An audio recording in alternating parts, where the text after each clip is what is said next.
আমার কণ্ঠে আপনার হ্যাঁ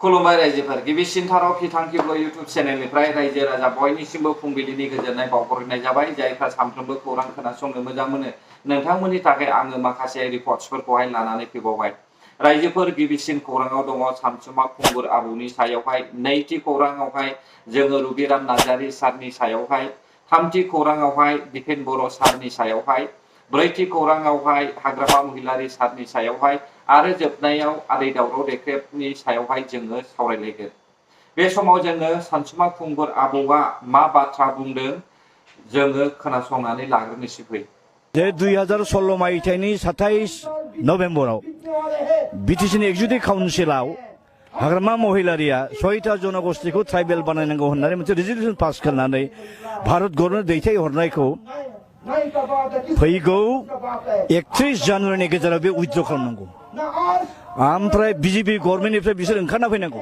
बिपिएफ पार्टिया जुदि ओंखारनानै फैयाब्ला 1 फेब्रुवारिनिफ्राय आं दुलाराय बर' फिसाफोरखौ खावलायनो नागिरदों कुनु मानसिया बे बिपिएफनि मानसिफोरखौ कुनु गामियाव मेल मिटिं खालामनो होनो नाङा आरो 1 फेब्रुवारिनिफ्राय जेसेबां बर' मानसि बिपिएफआव दं बिजेपिआव दङब्ला आरएसएसआव दङब्ला ओंखारबोजोबथारनांगौ ओंखारबोजोबनांगौ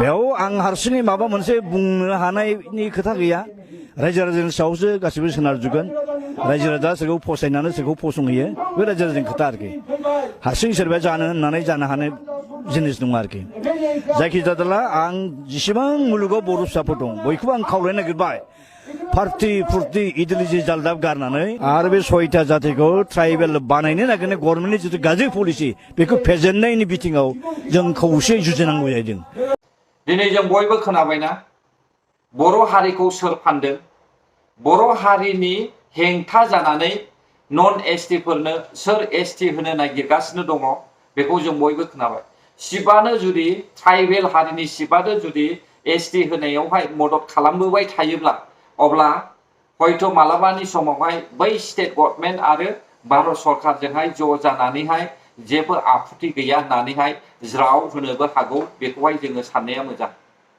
दा बेनिखायनो आङो सानबोबाय थादों दे दायनिगिरिया जोंहा बिपिएफ पार्टिनि चिफ हाग्रामा महिलारि सारानो 2003 मायथाइयावहाय देरहाखांनायनि उनाव गादियाव जिरायखांनायनि उनाव बिथाङा हारिखौहाय सिनायाखै आं बेखौहाय नुबोबाय थादों रायजोफोर दा हारिखौ सिनायनायमोनब्ला बिथाङा जोंनि बर' हारिनि थाखाय जिआइ टेग खालामनानै होगौमोन बर' हारिनि थाखाय सोलोंथाइयावहाय दावगानायनि खामानिखौ मावनानै होगौमोन बर' हारिनि थाखाय भाषाफोरखौहाय बिथाङा गोजौ लेभेलावहाय सिनाखि होनो हानायनि खामानिखौ मावगौमोन नाथाय बिथाङा बेफोर खामानिखौ मावाखै मात्र बिल्डिं लुनाय बहाबा हा बायनाय बहाबा सोरनोबा न' बानायनानै होनाय बेफोर खामानिखौल' मावदों बेखौहाय आं साबजानाय मोनाखै बेनिखायनो आङो बिपिएफ पार्टिनि हेंथा भिडिअ बानायो रायजोफोर मिथिबायना दानिया जों सावरायगोन रायजोफोर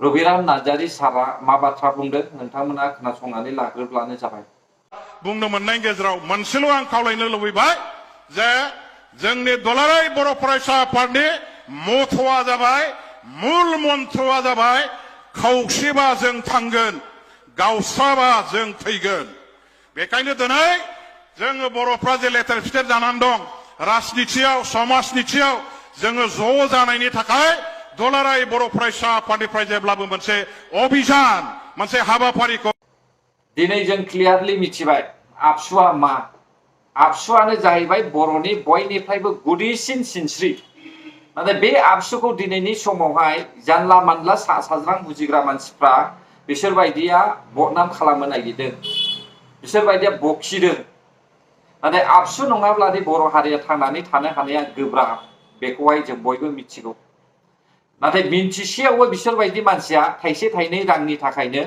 बर' हारिखौहाय अलखदाव खोख्लैनो नागिरदों जों बेखौहाय नुनो मोनदों रायजोफोर बेखायनो आबसुखौहाय बांद्राय जानला मोनला बुंनाङा आबसुआ जाहैबाय बर'निनो रैखाथाय आबसुआ बर'नि सुथुरफोरखौहाय रैखा खालामग्रा आबसुआ बर' हारिनि गांनाय उखैनायखौहाय नायबिजिरग्रा, आबसुआनो बर' हारिनि कालचारेल आरो बर'नि जौगानायनि लामानि सायावहाय नायबिजिरग्रा।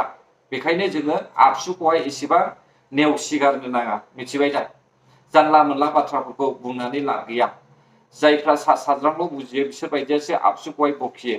आरो आबसुखौ दैदेनगिरि, जुदि आबसुनि दैदेनगिरि जानोब्ला बिथाङा जारिमिन मोनथिनाय जानांगोन आरो बिथाङा एक्सपिरियेन्स थानाय जानांगोन, बिथाङा नलेज गोनां जानांगोन, बिथाङा हारिखौ अननो रोंनाय बेफोरबायदि आरो गुबुन गुबुन हारिफोरनि जारिमिनारिफोरखौबो मिथिनो हानाय जानांगोन। अब्लासो बियो आबसुनि आफादगिरि जानो हायो। ना मा बुङो रायजो राजा नोंथांमोन? बे समाव जों थामथियाव फैदो। थामथियाव जोङो दिपेन बर' सारनि सायावनो फंनैसो सावरायनोसै। दिपेन बर' सारा मा बुंदों बेखौ खोनासंग्रो, बिनि उनावसो आं बुंगोन। নৱেম্বৰ শেষ পিনি আমি এই কাৰ্যসূচী আমি হাতত লৈছো। এইটো কথা স্পষ্ট যে যোৱা জুলাই আৰু আগষ্ট মাহত কেন্দ্ৰীয় গৃহমন্ত্ৰী অমিত শ্বাহ ডাঙৰীয়াক আমি সাক্ষাৎ কৰিছিলোঁ।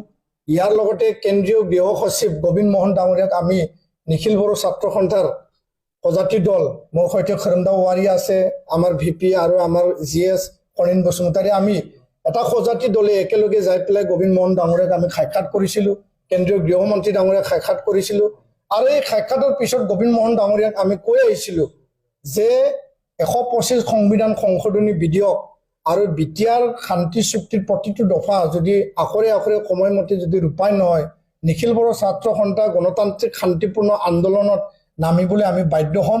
এইটো এতিয়া নতুন সিদ্ধান্ত নহয়, এইটো অলৰেডি জুলাই আগষ্ট এই নিৰ্বাচনৰ আগতে আমি কেন্দ্ৰীয় গৃহ সচিব ডাঙৰীয়াক সাক্ষাৎ কৰি পেলাই অৱগত কৰি আহা আৰু মিডিয়াত কোৱা এইটো আমাৰ সিদ্ধান্ত। এই সিদ্ধান্ত অনুযায়ী আমি শীতকালীন অধিৱেশনলৈ টাৰ্গেট ৰাখিছোঁ আৰু যিকোনো বিনিময়ত অহা উইন্টাৰ সেশনত 125 এমেণ্ডমেণ্ট পাৰিত হ'বই লাগিব।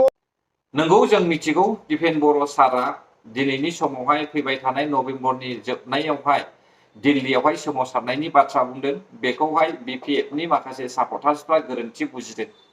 गोरोन्थि बुजिनानै लाब गैया, दावराव खालामदोंबो बुंनो नाङा। मानोना UPPL थाब्लाबो बिसोरो सोमावसारखागोनखा।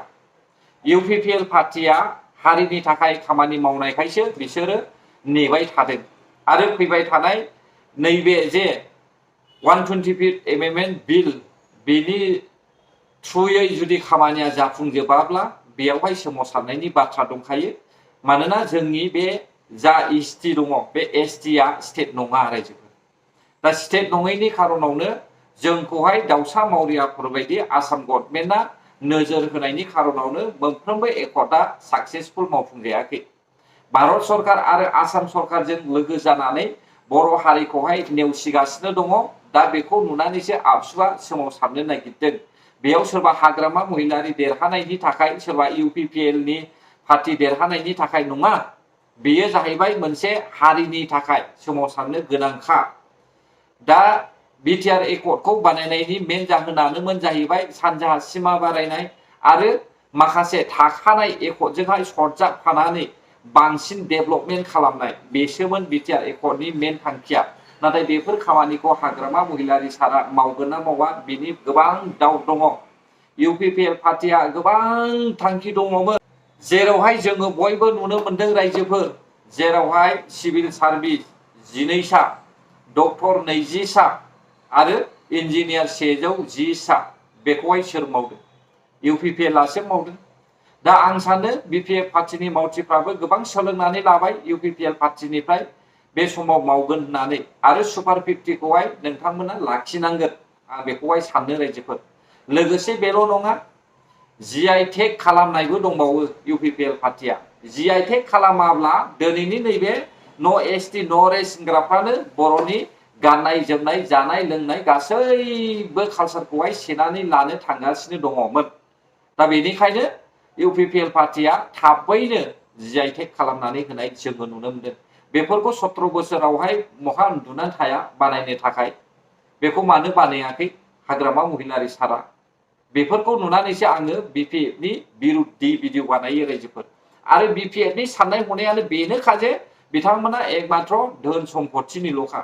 बाखि जेबो नङा रायजोफोर हारिनि थाखाय नङा बिपिएफ पार्टिया दिनै जों नुदों मेनिफेस्ट'आव जेरैबायदि होदों ओरैबायदि सोमावसारनाय दावराव खालामनाय जोङो नुदों रायजोफोर आरो बेल' नङा जालांगोन बियो जालांबाय थागोन नोंथांमोना नायलांबाय थाब्लानो जाबाय बे समाव फै हाग्रामा महिलारि सारा देरहाबाय सिटबो जाबाय सिटखौहाय खुगाजोंनो बानायनानै गालांबाय डक्टर हेमन्त बिश्व शर्मा सारा नाथाय जोङो खोनानो मोनबाय नैबेफोरबायदि मा होनना बुङो पेपारावहाय ओंखारबाय दा आसामिस पेपारावहाय बेफोरबायदि ओंखारबाय अब्ला बेफोरखौ नुनानै दुखु मोना नामा जोंबोथ' दुखु मोनोना माथो लाब जाखो बे समावहाय बिपिएफ जों इउपिपिएल जों ज' जानो हायोमोन ना मानोथो हाया एक नाम्बार ज' जानो हायैनि मेन जाहोना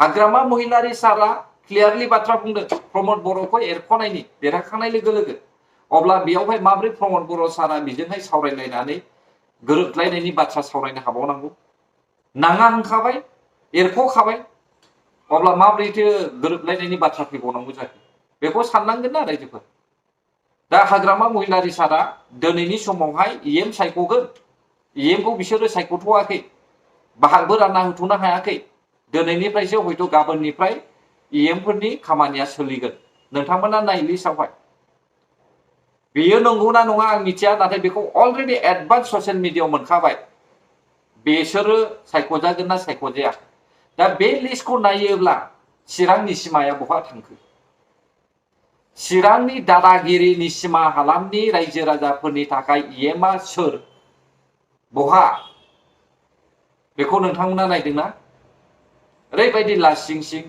हाग्रामा महिलारि सारखौहाय चिराङावहाय जायफ्रा भट होदों नोंथांमोना जा एबार जुदि सासेबो इएम दोनजायाब्ला दानिया जोबनायाव आदै दावराव देख्रेब नोंथाङा माबायदि मोनखो खोनानानैहाय सानसुमा खुंगुर बैसोमुतियारि सारनि बुंनायखौहाय खोनानानै माबायदि मोनखो गासैखौबो नुजोबखानानै सानसुमा खुंगुर बैसोमुतियारि सारा एरायनानै थाखादों आं बेखौ सिगांनिफ्रायनो बुंबोखादों मिथिबायना दिनैबो आदै दावराव देख्रेबमोन बायदिया लाजिनो रोङाखै दासिमबो लाजिनो रोङाखै बिसोरो दासिमबो बिपिएफ पार्टिनि गोरोन्थिखौ गोरोन्थि नङा होननानै बुंगासिनो दङ बियो दिनैहाय जों नुनो मोनदों सिटआनो जुदि एसटि होनायावहाय मदद खालामोब्ला ट्राइबेलनि सिटआनो अब्ला भारत सरकार आरो स्टेट गभर्नमेन्टजोंहाय लोगो जानानै जुदि होमारोब्ला माथो खालामनो हानो बे दावहा नांनाया जाया